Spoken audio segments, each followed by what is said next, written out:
Halo Pandamates, bertemu dengan aku Gaby di segmen #Bincang Pandam. Nah, di segmen kali ini kita akan mengenal lebih dalam terkait Pandam Adiwastra Janaloka.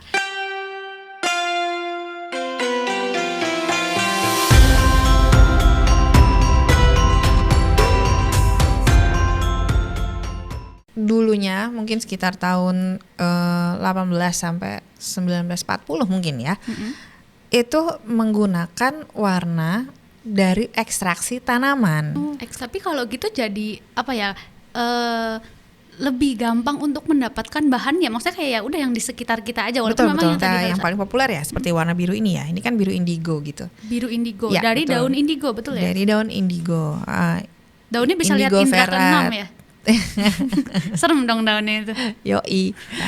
Karena gini, unsur hara tanaman itu ditanam itu juga sangat berpengaruh terhadap warnanya. Oke, nah berarti tadi kita sudah berbincang sejauh ini terkait apa yang diproduksi Pandam, terus produk-produk eco-friendly-nya segala macam. Nah, sebenarnya apa sih yang menjadi kesulitan Pandam dalam melestarikan budaya yang udah mau melestarikan budaya terus eco-friendly lagi? Yang dimana mungkin orang-orang kayak nggak mau kalau eco-friendly nanti gini cepet pudar segala macam gitu. Mending yang pewarnaan asli aja lebih mentereng warnanya segala macam. Betul. Sebenarnya itulah PR-nya kita ya, PR-nya Pandam ya. Artinya pertama kita perlu mengedukasi ke semua pihak, terutama ke perajin. Jadi apa ya, maksudnya panahnya tuh ke customer, ke diri sendiri, ke perajin. Jadi 3 arah gitu ya. Pokoknya semua stakeholder lah ya. Nah, ke perajin itu memang kita mengedukasi bahwa kalau misalnya memang mau memproduksi produk, produksilah yang baik gitu, dengan standar yang baik, dengan prosedur yang baik gitu, dengan yang benar gitu, sehingga apa yang dihasilkan itu nggak sia-sia, menjadi sesuatu yang berarti, sehingga sampai ke tangan customernya juga, customernya menerima dengan standar kualitas yang mereka harapkan gitu. Jangan sampai misalnya ngewarnanya asal-asalan gitu kan, ini pernah terjadi gitu. Si perajinnya mewarna dengan asal-asalan, kemudian sampai ke customer. Ini kejadian udah bertahun-tahun yang lalu ya. Mungkin bukan kasusnya Pandam, tapi aku denger gitu. Akhirnya barangnya sampai ke customer. Si customernya pakai, terus pada saat kehujanan tuh customernya kehujanan, dia pakai tas putih, bajunya biru. Lalu si tas putih itu kelunturan lah si baju-baju dari baju batiknya itu gitu loh. Tasnya yang kelunturan. Tasnya yang kelunturan, padahal tasnya tas mahal. Waduh. Gitu ya. Repot kan? Repot banget itu. Jadi artinya gini, satu proses yang di skip itu efeknya bisa panjang gitu ya. Sampai si customer ini kehujanan dan ngelunturin yang lain gitu. Artinya kan maksudnya ini sesuatu hal yang yang membawa nama jelek ya, untuk betul. Si brand itu gitu. Jangan sampai itu terjadi di perajin kita gitu. Artinya kita juga mengedukasi mereka gitu bahwa ya maksudnya kerjakanlah yang benar gitu ya, prosedur yang benar gitu, dan kita QC yang benar gitu, sehingga apa yang sampai ke customer itu adalah produk-produk yang memang baik kualitasnya gitu. Berarti benar-benar dibuat dari hati ke hati ya, heart to heart. Ya. Begitu. Waduh, bahasanya berat ya, heart to heart. Berat. Nah, berarti sebenarnya sudah sejauh mana sih kalau Pandam sendiri dia melihat segmentasi pasarnya Pandam paham betul terkait batik nitik ini? Memang itu adalah salah satu PR ya, PR kita bersama. Artinya harus dilakukan secara kontinu gitu. Kita mengedukasi tuh nggak boleh bosen-bosen, karena ternyata ada orang yang misalnya hari ini beli tapi misalnya dia nggak paham sama sekali tentang batik, terus nawar gitu ya. Akhirnya kita jelasin, kita ceritain prosesnya, bahkan mungkin di event-event tertentu kita bisa demokan gitu. Dan supaya mereka ngerti prosesnya gitu. Ini ternyata prosesnya panjang ya gitu. Dan itu kan jadi PR kita untuk terus menceritakan cerita ini gitu, dan akhirnya bisa sampai pada pemahaman si customer itu punya pemahaman baru bahwa oh ya ternyata begini ya, itu tuh buat kita suatu kepuasan tersendiri gitu.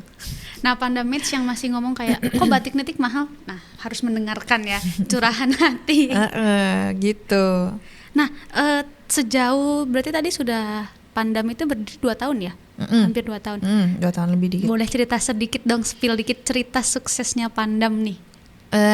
Suksesnya Pasti banyak Pandam. dong itu. Yang paling wow. Apa ya? Kalau menurut saya gini, suksesnya itu bukan karena kita bisa tampil di mana gitu ya. Tapi suksesnya kita adalah ketika si pembatiknya, perajinnya itu punya kesejahteraan lebih gitu. Itu reward terbesarnya Pandam ya? Betul. Jadi apa sih, perjalanan itu akan panjang gitu. Jadi ini bukan PR sehari 2 hari. Satu itu bahwa pembatik kita punya kesejahteraan lebih gitu. Yang kedua adalah misalnya ya mereka punya anak, anaknya itu mau nerusin usaha batiknya, itu buat kita itu udah, kalau boleh aplaus sama diri sendiri ya. Itu berasa kayak kalau kita mah dapat emas gitu ya. Ini emasnya Pandam itu ya. Betul, emasnya Pandam ada di situ gitu. Jadi kalau kita punya adik-adik gitu yang mau coba membatik, mau berkarya batik, terutama mereka lahir dari anak-anaknya para pembatik gitu yang kita sokong gitu ya. Itu merupakan salah satu kebanggaan kita gitu. Itu yang kita harapkan supaya mereka juga punya generasi penerus gitu.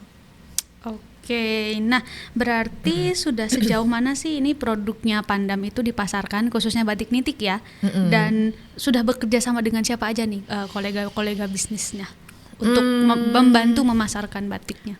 Ada beberapa hotel di Yogyakarta sendiri gitu kan, karena kita juga nggak kurang-kurang link ya, artinya maksudnya dari Gusti Putri sendiri juga mungkin kelasnya kan kelas dunia gitu.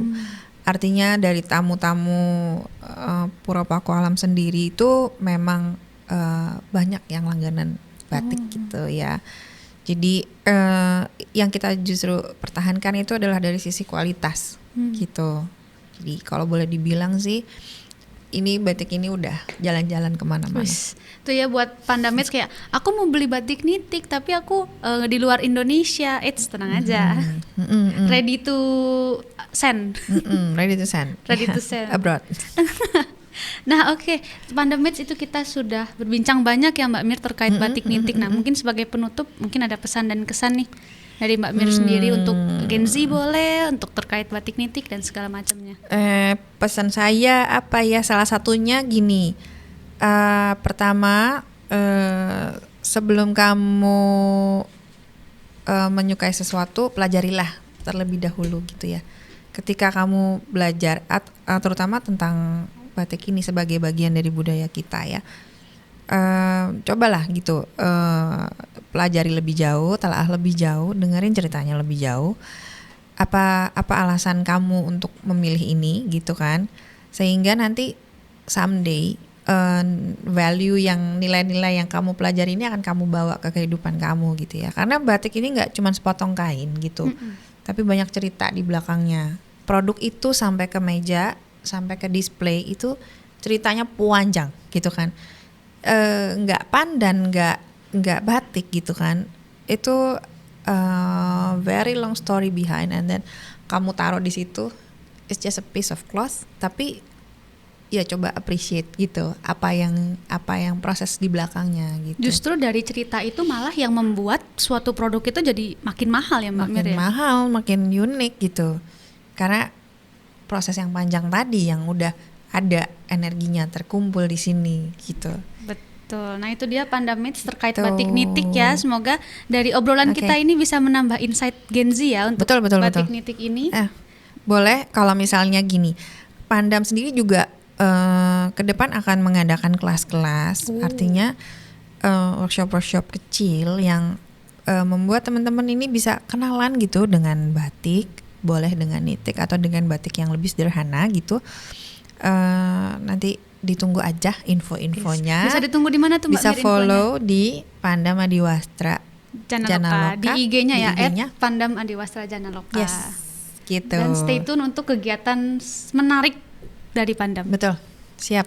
Yes. Sampai bertemu di #bincang pandam selanjutnya. Yeay. Dadah. Bye-bye.